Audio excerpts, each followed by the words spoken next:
Your life as every level of death row. Level 1. The verdict. The jury foreman stands up. He's holding a piece of paper that weighs less than a napkin, but carries the rest of your life on it. The courtroom is silent. Your lawyer puts his hand on your arm, not for comfort, to keep you from collapsing. Guilty. Murder in the first degree. Your brain processes the word about 3 seconds after everyone else in the room. You see your mother's face crumble in the gallery. Your lawyer is already whispering about appeals, but you can't hear him because there's a high-pitched ringing in your ears that won't stop. The judge sets the sentencing hearing for 6 weeks from now. 6 weeks to decide if you get life or death. You don't remember being let out of the courtroom. You don't remember the hallway or the elevator or the holding cell. You just remember sitting on a metal bench and staring at your hands and thinking, these hands didn't do it. But 12 people just said they did. Your lawyer visits that evening. He's exhausted. He tells you the sentencing phase is different from the trial. The prosecution will present aggravating factors. Your defense will present mitigating factors.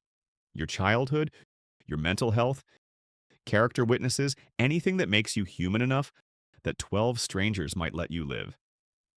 6 weeks later, they don't. The judge reads the sentence. Death by lethal injection. The words hang in the air like smoke. Your mother screams. A bath moves toward her. Your lawyer squeezes your arm again. You feel nothing. Not fear, not anger, just a flat gray emptiness that fills your chest and pushes everything else out. They transport you that night. A van with no windows, shackles on your wrists and ankles. 2 guards who don't look at you because looking at you would make you a person, and their job is easier if you're not. The van drives for 3 hours. When the doors open, you're staring at a concrete building surrounded by razor wire. This is where you'll live until they kill you. Welcome to Death Row. Level 2. The Row. Your cell is 6 feet by 9 feet. A concrete slab with a thin mattress, a steel toilet and sink combination, a small shelf for your belongings, which currently consist of nothing.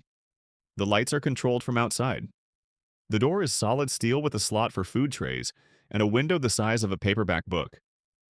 There are 47 men on this row. You can hear them, but you can't see most of them. Voices bounce off concrete in strange ways. Someone is praying 3 cells down. Someone else is arguing with a guard. Someone is crying quietly. The kind of crying that's trying not to be heard. You'll learn to identify each man by his sounds. The cougher, the pacer, the one who hums hymns at 3 o'clock in the morning. The routine is absolute. Wake at 5. Breakfast tray through the slot at 5:30. Recreation in a caged yard for 1 hour. Alone 3 times a week. Shower 3 times a week. Lunch at 11 o'clock. Dinner at 4:30. Lights dim at 10 o'clock. Every day is identical. The sameness is the punishment as much as the sentence. Time doesn't pass on death row. It accumulates. It piles up around you like snow. Your neighbor in the next cell is a man named Marcus. You learn his name the way you learn everything here through the wall. He's been on the row for 9 years. 9 years in a 6 by 9 box waiting for a date that keeps getting pushed back by appeals. Marcus doesn't talk about his case. Nobody does at first. The unwritten rule is you don't ask. If someone wants to tell you, they will. What Marcus talks about is time.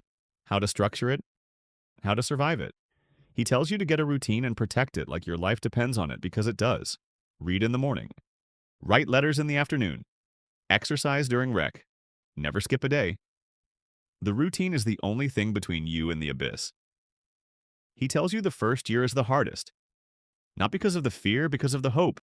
You spend the first year convinced your appeal will work, that someone will find the evidence that clears you, that the system will correct itself. When it doesn't, that's when the real sentence begins. You listen. You build your routine. You read every book the prison library has. You write letters to your mother, your lawyer, your sister. You exercise until your body is exhausted enough to sleep. And every night you lie on your slab and stare at the ceiling and count the days until your appeal hearing. 412 days. You count every single one. Level 3. The appeals. Your appeal is denied. Your lawyer calls to tell you. He explains the legal reasoning, but the words slide off your brain like water.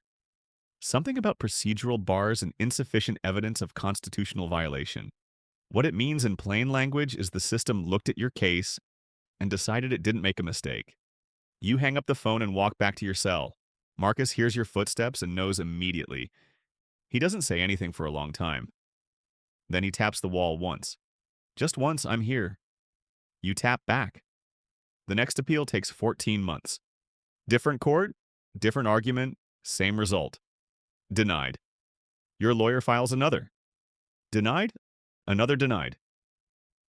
Each rejection strips away a layer of something you didn't know you had left. The first denial takes your hope. The second takes your anger. The third takes your ability to feel anything at all about the process. By the fourth, you've stopped reading the legal briefs. You just ask your lawyer one question. Is there anything left to file? When the answer is yes, you keep going. The day the answer is no, it's over. Well, 3 years pass inside these appeals. 3 years of waiting for phone calls that always bring bad news. 3 years of your mother aging in the visiting room, her hair going gray, her hands shaking more each time. She never misses a visit. Every 2 weeks, she drives 4 hours each way to sit across from you for 60 minutes. She brings photos of your niece growing up, birthday parties you weren't at, Christmases you'll never see. She tells you about the garden, about the neighbor's dog, about things that are so normal they feel like dispatches from another planet. Marcus gets a date during your 3rd year, not an appeal date, an execution date, 8 months from now. The energy on the road changes overnight. Everyone feels it. A date means the machine is moving. It means this is real. Marcus goes quiet for 2 days after they tell him.